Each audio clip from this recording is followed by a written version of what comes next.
So you've been wanting to research companies, but you don't necessarily have the time to do it yourself, or you don't know how to do it yourself.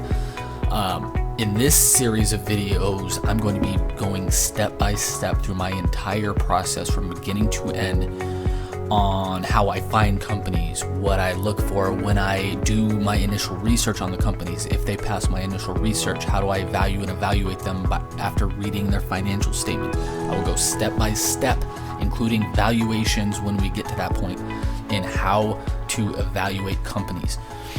My name is Jason Rivera, and welcome to Value Investing Journey Case Studies. Hey, Jason here. In today's Value Investing Journey case study, we are going to cover a real-world company that I found and evaluated while I was searching through 3,943 stocks in 40 days in 73 different countries. In these future episodes, we're going to cover again these real-world companies. Out of the 3,943 stocks I evaluated, 108 got to my second level of analysis, and in these case study videos over the coming weeks, I'm going to cover the stocks that some of them that reached or that surpassed my preliminary analysis checklist, but that I will not evaluate further at this time, and that I will not invest in at this time for various reasons. Today, we're going to cover Dassault Systems, SEADR-DASTY. Okay, so in Value Investing Car episodes that come out on Tuesdays every week, to this real quick before I go on, I again evaluated 3,943 stocks in 73 different countries in 40 days. My process when I evaluate stocks is I do a visual look with my preliminary analysis checklist in mind. If a company surpasses what I look for there, then I do the full preliminary analysis checklist. Only 108 of those companies I actually surpassed my preliminary analysis visual checklist, and that I did my full preliminary analysis on in worksheet. Again, I will link that worksheet below specifically for this company, but I'm going to cover some of the highlights today of this company. Again, it looks like a fantastic company, but there's no way I'm investing in it today, but I'll get to that in a minute. So sorry for the kind of weird delay there. I actually, as I was talking, decided to bring up just the worksheet itself so I wouldn't have to kind of guess and go back and forth. So I evaluated this company on March 28th. So as of this recording, it's May 12th, so about a month and a half ago. This is my full preliminary analysis worksheet. You've likely already seen this a lot. If you have not, you're going to get familiar with this over the coming days and weeks as we, again, go through these case study series on Wednesday. So this company, huge company. Normally I stick to smaller companies. When I'm kind of trolling through stocks like this and looking at them en masse, I don't really care about the size at all. To be honest, I care about the margins and profitability and the metrics we're going to talk about below. So, pays a nominal dividend. Oh, and before I forget, you're probably wondering what this company does at this stage. I take a brief look, and other than that, I would care about the metrics. Again, the metrics, book value, and some of the stuff we're going to talk about, but I don't necessarily care what the company does at this stage. Again, as long as it's in my circle of competence, which means not banks, not pharmaceuticals, not biotech companies, not gold miners, silver miners, not oil and gas companies. Anything that is kind of a quote-unquote normal company, I will evaluate at this stage, so I don't really care what they do. That's why it's not covered in this checklist. Huge margins. I look for anything over 10% on a consistent basis. Over the last 5 years, it's averaged more than double that. So fantastic. So it's issued more shares. Not a huge amount, so that's not that big of a deal. And if you want a full kind of explanation of this preliminary analysis checklist, I have other videos. Again, I will try to link some above or below this video for full explanations. For this video, I'm going to try to stick to the point specific. But if you want further to this company, specific to this company, sorry, if you want a further explanation of everything and what it means kind of to me, make sure to check out one of those other videos. Book value per share rose enormously. So I will explain this one. So book value per share isn't very important to me. And it's not very important, frankly, in most modern companies, because most modern companies do not operate on mainly their kind of hard assets. There's not much manufacturing in the US anymore. There's not many hugely relevant hard asset companies. Yes, of course there are still, but back compared to the 50s in the US, where most of the hard companies' balance sheets were hard assets and stuff like that, it was a bigger deal. This is important to me, though, this book value per share, because book value per share at a basic level to me is a very basic valuation. So the very basic kind of underlying valuation of a company is, for this one, it's grown 123% over the time. The exact numbers don't matter. The growth or decrease or kind of stagnation of the number is more important to me here. So this company has grown book value per share enormously, which should mean the intrinsic value of the company has gone up over time. That's what I kind of look for when I look at book value per share. ROIC, pretty good. Again, I look for anything above 10% here. So this 5-year average is right below that. Not a huge deal that it's not above, or that it's not above the 10% threshold because it's so close. ROE, I can automatically tell there's debt, but not a huge amount. Because ROE is levered by debt, while ROIC is not. Again, I explained this in other videos if you want a further explanation of that. This is massive. So these two numbers right here, massive. I look for anything above 5% on a consistent basis. So this company looks very good. Looks like it, based on its margins, may have competitive advantages because its margins are so big. Produces a ton of free cash, produces a ton of operating profit. Excellent company, correct? It is. Based on these numbers, it is. 100% it is. But you have to come down here and do at least basic valuations to figure out if the valuation today, the price you're paying per share today, if you were to buy this stock, you have to figure out if that's a fair price or not.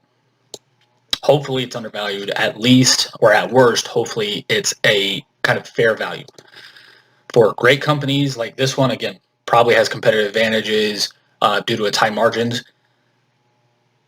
I'm a little bit more lenient on valuation. But still, these are massively overvalued. So EV to EBIT, after talking about how great this company is, let's go to why I'm not going to invest in this company anytime soon, even though it has great margins. So EV to EBIT, basic relative valuation, EV to free cash flow, basic relative valuation.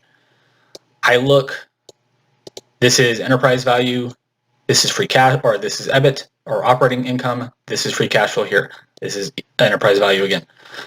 These numbers here, I look for anything below 8 to consider the company undervalued. So again, for a great company like this, or a greatly operating and profitable company like this, I would probably go a little bit higher, but these numbers are not even close to being even fairly valued. This means the company is massively overvalued, and this is illustrated here in the earnings yield. Earnings yield is based on the numbers today, what you should expect to earn if you were to buy stock in the company today over the next year. So you should expect to earn 2.3% owning this company's stock in the next year. After inflation and taxes, that's pretty much nothing. So I will not invest in this company, even though it has fantastic margins. So when you're coming up, or at least when I was coming up as a value investor, if something had fantastic margins, I would get all excited and want to immediately buy it. This is why I've built this checklist, though. Because usually companies, if they meet my preliminary analysis kind of threshold, they will look fantastic here no matter what. Because I don't, for example, if a company has 2% free cash flow to sales, 2% operating margin, and they're diluting shareholders massively, I won't evaluate the company past this stage anyways. So most companies that make it to this stage have fantastic margins, have fantastic numbers, because that is what the checklist helps me find out. because I want these fantastic margins, because it means the company's more profitable, because it likely means the company's balance sheet is stronger, because it likely means the company's intrinsic value is going up over time, all these things. And the competitive advantages, on and on and on and on. So this stage right here that I'm highlighting right now, most companies that I do my full preliminary analysis on will have good looking to great looking numbers on here. But most fail when it comes down to here, the valuation. 97.3% of companies I looked at out of the original 3,943 failed even my visual preliminary analysis checklist. My visual one that takes me like 20 seconds to do. Only 108 companies made it past that list, or past that initial kind of screen. Out of these 108 companies, I will invest in maybe 8 to 15. Mainly because, again, they are massively overvalued right now. So if I'm looking at a multiple of 8 to consider, or under, to consider something undervalued, that is 8 times 5 is, so this is like having a company, buying the company when it is, I'm going to get the exact number here, 40, so 5.5 times overvalued based on this metric, based on my personal criteria. 5.5 times overvalued. That is, can you make money on this stock over time because it's so good? Probably. Again, I haven't researched past this. I haven't read any financials. Frankly, I don't even know what it does, to be honest. I know it does something with parts of, I think, airliners, but other than that, I literally don't know what it does. Can you make money owning stocks just because they have great margins over time? Likely, yes, you can. But the goal here is to maximize your returns. And to maximize your returns, you need to make sure you're buying something that's either fairly valued at worst or undervalued in best case scenario as well, to maximize your return, lower your risk, increase your margin of safety, all these kind of things. So I'd love to hear your thoughts on this. I'd love to hear you, if you're investing in this company, what you think. I think this is a French company, if memory serves me right. If you're a viewer from France or you have connections in France, I'd love to hear your thoughts about this. Again, this is my personal criteria, my personal expectations. You may be invested in this company. You may think this is a great investment that you want to invest in. The only reason I'm doing these videos is not to pitch anything. It's not to sell you this investment, because obviously I just said I'm not going to sell it or I'm not going to buy it. It's not to steer you away from this company because, again, it's a great company, but it's massively overvalued right now. So margins, balance sheet strength, margin of safety, plus valuation. All these things you have to consider when you're looking at a potential investment. You can't just rely on a company having great metrics. Also has to be safe, also has to be undervalued. And this preliminary analysis worksheet is how I figure that out faster. We're going to keep doing these case studies every week for a long time. Again, I may invest in 8 to 15 of these companies, so the other ones we can probably do case studies on at some point.